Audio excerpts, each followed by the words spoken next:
आप लोग के सामने मैं एक इंपॉर्टेंट बीमारी के बारे में बात करने जा रहा हूं और वो है आज का pandemic disease corona virus infection, आज जिसे कोविड-19 के नाम से जाना जाता है।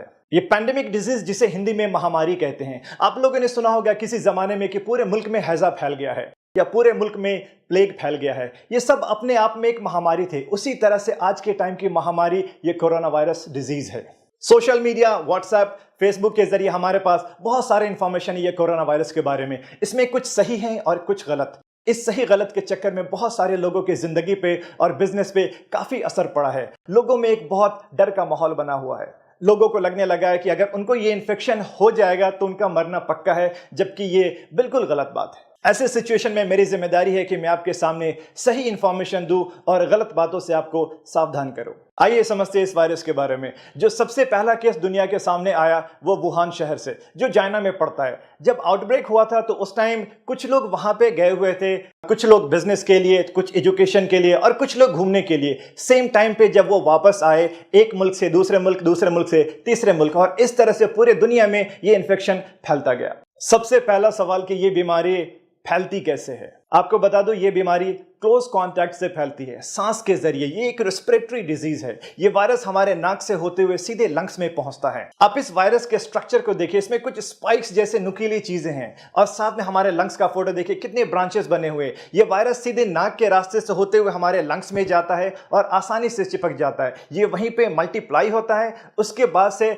नुकसान पहुंचाना स्टार्ट करता है। तो यहाँ पे साफ मतलब है कि जो ज्यादातर सिम्टम्स हमारे पास में आते हैं वो लंग्स से रिलेटेड होते हैं। और ये वायरस अगर आपके खाने के साथ पेट में जाए तो पेट में एसिड प्रोडक्शन होता है खाना पचाने के लिए, जिससे ये वायरस मर जाता है। तो इसका मतलब ये हुआ कि खाने से ये वायरस नहीं फैलता है। एक बहुत बड़ा कंफ्यूजन है लोगों में कि क्या नॉनवेज खाने से भी ये वायरस फैलता है। मैं आपको बता दूं, बिल्कुल नहीं फैलता है।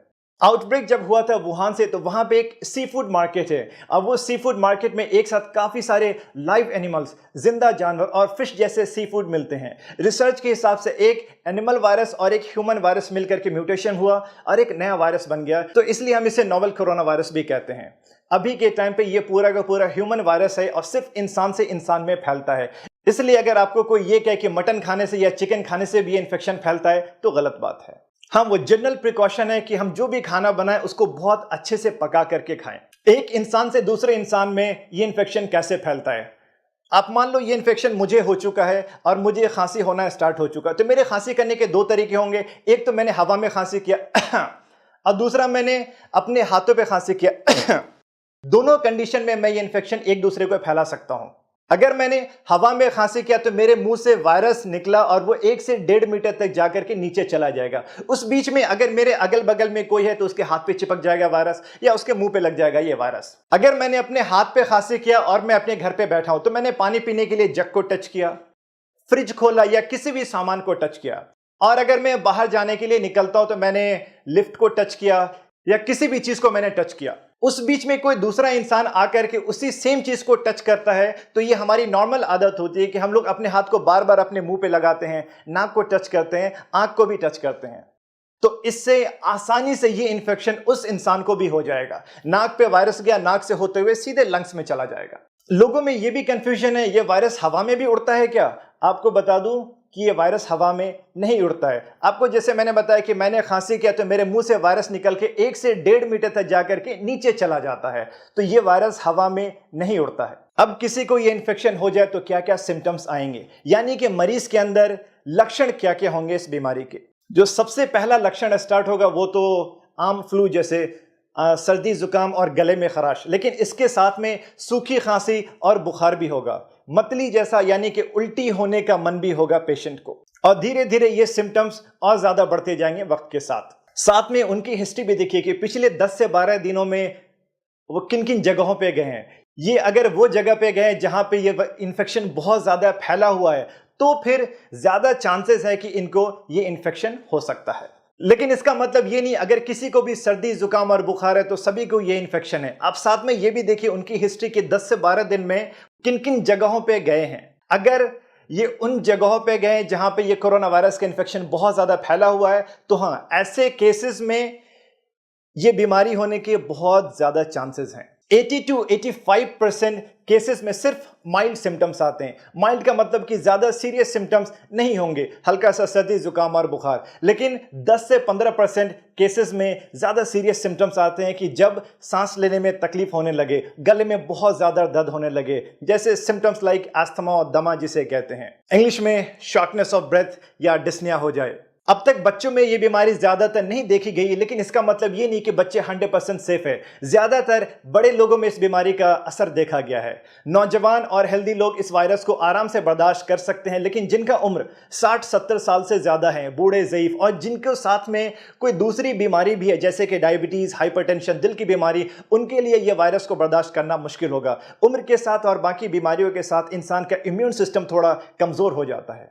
इम्यून सिस्टम का मतलब हमारे शरीर की अपनी शक्ति होती है बीमारी से लड़ने की। अगर किसी को ये सारे सिम्टम्स आ जाए तो आगे आपको क्या करना चाहिए? आप सबसे पहले इस हेल्पलाइन नंबर पे फोन करिए और अपने सिम्टम्स के बारे में बताइए। ये हेल्पलाइन नंबर इंडियन गवर्नमेंट की तरफ से है। हेल्थ अथॉरिटीज के लोग आपसे बात करेंगे और आपको सही मशवरा देंगे। जरूरत पड़ने पे आपके दिए हुए एड्रेस पे आएंगे और आपका जांच करेंगे। अगर उनको सारे सिम्टम्स इस वायरल इन्फेक्शन का लगेगा तो आपके गले से स्वैब कल्चर लेकर के टेस्ट के लिए जाएंगे, और ये टेस्ट अभी सिर्फ सरकारी लैब सेंटर्स पे ही हो पाएगा।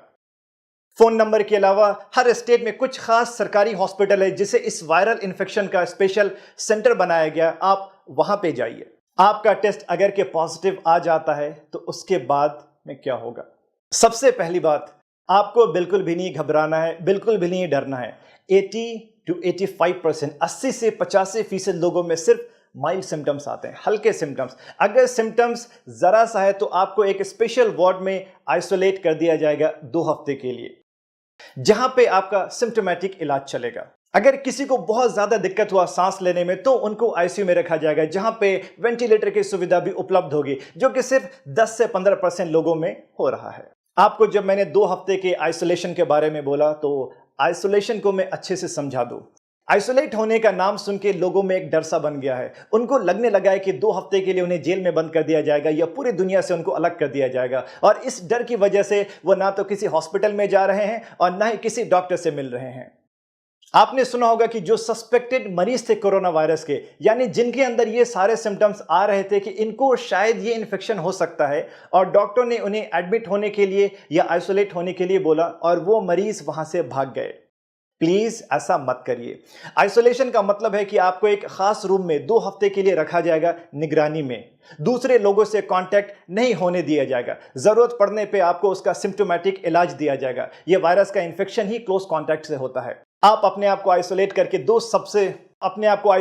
दो सबसे बड़ा काम कर रहे हैं। एक तो बिल्कुल सही टाइम पे आपका इलाज स्टार्ट हो गया, दूसरा आपसे किसी और को ये इन्फेक्शन नहीं फैलेगा। आपके 2 हफ्ते आइसोलेट रहने से सैकड़ों लोगों की हिफाजत होगी, आपकी अपनी फैमिली की हिफाजत होगी, और 2 हफ्ते के बाद आप अपनी आम जिंदगी सेहतमंद होकर के बिल्कुल नॉर्मली गुजार सकते हैं। इस बीमारी का इन्फेक्टिविटी रेट और डेथ रेट कितना है? आइसोलेट होने पर जब इतना फोकस किया जा रहा है तो उसकी सबसे बड़ी वजह है इसका हाई इन्फेक्टिविटी रेट, यानी एक इंसान से दूसरे इंसान में बहुत तेजी से फैलता है। सबसे पहला केस दुनिया के सामने दिसंबर 2019 में आया था, लेकिन आज 21 मार्च के सुबह तक पूरी दुनिया में 2,75,000 से ज्यादा लोग इन्फेक्टेड हो चुके हैं। इंडिया में 235 लोग का केस अब तक पॉजिटिव हो चुका है, और सस्पेक्टेड केस और भी बहुत ज्यादा हैं। लेकिन एक अच्छी बात यह है कि इसका डेथ रेट 4% से भी कम है, यानी कि अगर 100 इंसान को इन्फेक्शन हो जाए तो डेथ सिर्फ 3 या 4 लोगों में हो रहा है। और वो 3-4 लोग जो इन्फेक्टेड है वो भी जो ज्यादा बूढ़े, ज़ईफ हैं या जिनकी इम्यून सिस्टम बहुत ज्यादा कमजोर है। आपको अगर ये इन्फेक्शन हो जाए तो उसके बाद आपका इलाज कैसे होगा? अगर आपको सिम्टम्स नहीं है तो आपको होम आइसोलेशन के लिए मशवरा दिया जाएगा। अगर माइल्ड सिम्टम्स है तो आपको एक स्पेशल वार्ड में आइसोलेट किया जाएगा, जहां पे आपको निगरानी में रखा जाएगा और सिम्टोमेटिक इलाज दिया जाएगा। सिम्टोमेटिक इलाज का मतलब है कि आपको जो भी तकलीफ है वो तकलीफ को कम करने की दवा दी जाएगी। अगर आपको बुखार है तो बुखार की दवा दी जाएगी, खांसी है तो खांसी की दवा दी जाएगी, या उल्टी हो रहा है तो उल्टी के लिए दवा, पेट में दर्द है तो पेट दर्द की दवा। अगर केस बहुत ज्यादा सीरियस है, यानी कि सांस लेने में दिक्कत होने लगी है, सांस की प्रॉब्लम है, तो ही ऐसे सिचुएशन में आईसीयू की जरूरत पड़ेगी। अभी 100% कोई भी स्पेसिफिक मेडिसिन या वैक्सीन मार्केट में नहीं आया है। अब इस बीमारी को आगे फैलने से कैसे रोका जाए? आपको जैसे मैंने बताया कि इसका इन्फेक्टिविटी रेट बहुत ज़्यादा है, यानी 1 से 2, 2 से 4 और 4 से 8 बहुत आसानी से फैलता है।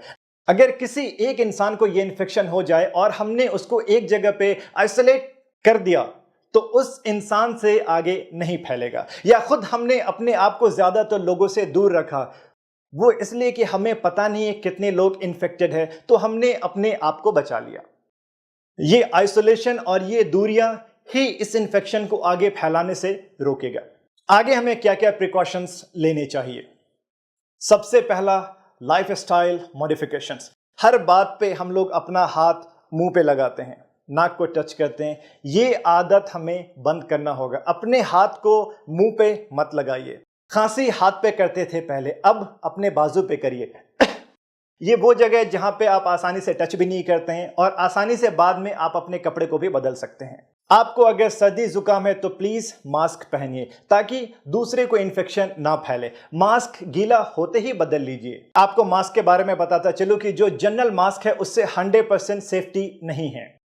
सर्जिकल मास्क या N95 मास्क से काफी हद तक सेफ्टी है, लेकिन N95 मास्क सभी के लिए रिकमेंडेड नहीं है। जो हेल्थ केयर के लोग हैं, जो मरीज से बहुत क्लोज रहते हैं, उनके लिए ये बिल्कुल जरूरी है। एक एंटी पॉल्यूशन क्लॉथ मास्क है जो यूज कर सकते हैं आप, और सुबह से रात तक मास्क लगाने की भी बिल्कुल जरूरत नहीं है। लोगों से दूरियां मेंटेन करना काफी होगा। बाहर किसी भी पब्लिक एरिया में जा रहे हैं तो प्लीज मास्क लगाइए।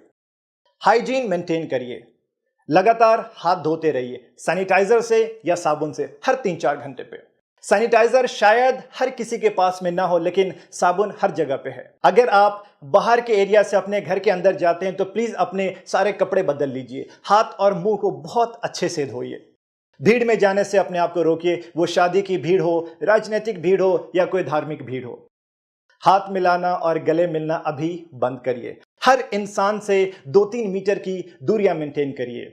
ज्यादा अच्छा है कि अपने आप को कुछ दिनों के लिए लॉकडाउन कर लीजिए। अपने घर की सफाई सूखे झाड़ू से नहीं करिए, बल्कि सीधे पोछा लगाइए। वो इसलिए कि अगर एक इन्फेक्टेड इंसान ने खांसी किया तो वायरस 1 से 1.5 मीटर उड़ के नीचे जाता है और वो जमीन में लग जाता है। आपने अगर सूखा झाड़ू लगाया तो वो हवा में फिर से उड़ेगा और दूसरे को इन्फेक्शन फैलाएगा। तो ज्यादा अच्छा है कि सीधे आप मॉपिंग करिए, पोछा लगाइए डेटॉल या सेवलॉन के पानी से, और ज्यादा से ज्यादा पका हुआ खाना खाइए, गर्म पानी पीजिए।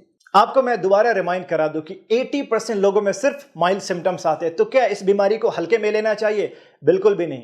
आप में से जो लोग हेल्दी हैं, यंग हैं, आपको इन्फेक्शन हुआ आप बर्दाश्त कर लेंगे, लेकिन आपके घर पे रहने वाले या अगल बगल में जो बूढ़े ज़ईफ लोग हैं या जिनका इम्यून सिस्टम कमज़ोर है, वो इस बीमारी को बर्दाश्त नहीं कर पाएंगे। ये इन्फेक्शन बहुत ही तेज़ी से फैल रहा है। जो हालत आप इटली के देख रहे हैं, हालत आप जो इटली की देख रहे हैं न्यूज़ के ज़रिए, वो हालत हमारे हिंदुस्तान में ना फैले। आप अपनी हिफाजत खुद करिए। आपकी हिफाजत ही सबकी हिफाजत है। एक इंसान से दूसरे इंसान तक फैलने का जो चेन बन चुका है, हमें वो रोकना है। लोगों को एजुकेट करिए, सबको इस बीमारी के सिम्टम्स और प्रिकॉशंस के बारे में बताइए कि ये बीमारी से कैसे बचा सकता है और इसको आगे फैलने से कैसे रोका जा सकता है। प्लीज घबराइए मत और डरिए मत, एक दूसरे का हिम्मत बढ़ाइए। अभी सबसे इंपॉर्टेंट है इस बीमारी से लड़ने की और इसको खत्म करने की। आपके पास, हमारे पास जान है तो जहान है। आज के टाइम पे shopping malls, cinema theatres, schools, universities सब बंद हो चुके हैं सिवाय हॉस्पिटल के। हॉस्पिटल में काम करने वाले doctors, nurses, lab technicians, ward boys, guards या जो भी स्टाफ्स हैं हॉस्पिटल के, उनके काम में सपोर्ट करिए और उनका शुक्रिया अदा करिए। ये वो लोग हैं जो अपनी जान को खतरे में डाल के हर किसी की हिफाजत कर रहे हैं। A big salute to all medical professionals.